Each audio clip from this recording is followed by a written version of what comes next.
Ladies and gentlemen, boys and girls, gather around and lend me your ears. For today, we dive into the fascinating world of cranioplasty. Now, I know what you're thinking. Cranial what? Well, fear not, my dear friends.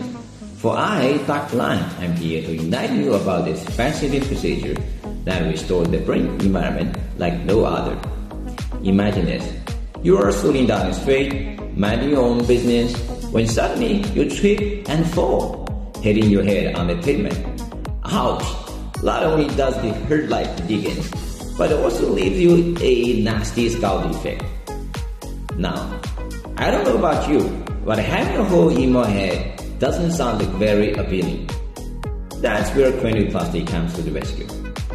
So, cranioplasty is a surgical procedure that involves the repair of cranial defects, or in simpler terms, fixing holes in your noggin.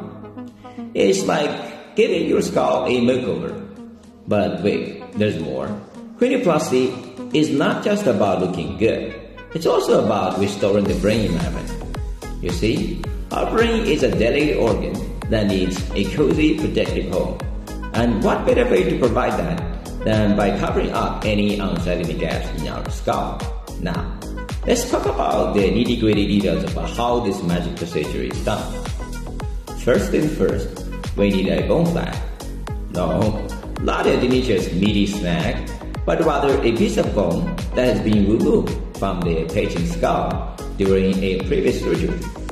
If the patient's own bone is not available, fear not, for we have other options.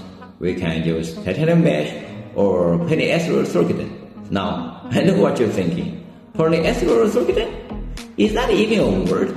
Well, my friends, it may sound like a mouthful, but it's actually a fancy term for a type of plastic.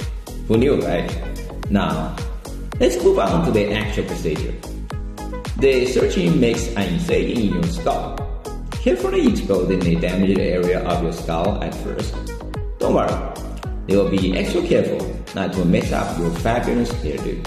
Then comes the fun part, deciding which material to use for the cranioplasty. If the surgeon decides to use the patient's own bone flap, they will carefully remove it from other part of the body, usually the abdominal cavity, sometimes from a cold storage machine as well. The bone flap is then cleaned and fitted into the hole in the skull, like a puzzle piece, talking about a perfect fit. Now, if the patient's own bone flap is not available or suitable, the surgeon may opt for a titanium mesh. This fancy contraption is like a superhero cape for your skull. It provides support and protection, all while looking sleek and stylish.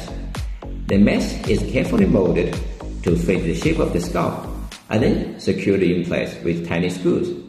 It's like a skull makeover, but without the need for a trip to the salon.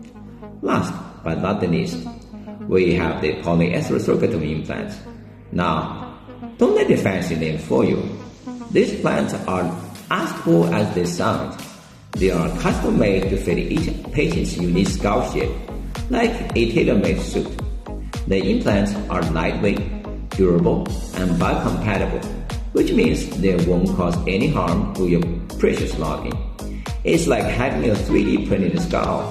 The future is now, my friends. Once the material is in place, the surgeon will close up the incision with sutures, making sure to leave you with a fabulous scar to show off to all your friends.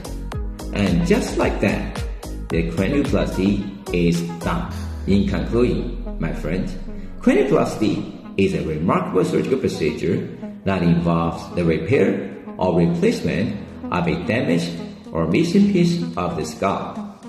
Whether it's using the patient's own bone flap, a titanium mesh, or a polyethylene implant, the goal is the same: to restore the structure and function of the skull. So, next time you hear the word cranioplasty, you can impress your friends with your newfound knowledge. And remember, stay curious, stay informed, and keep on learning. Thank you for listening.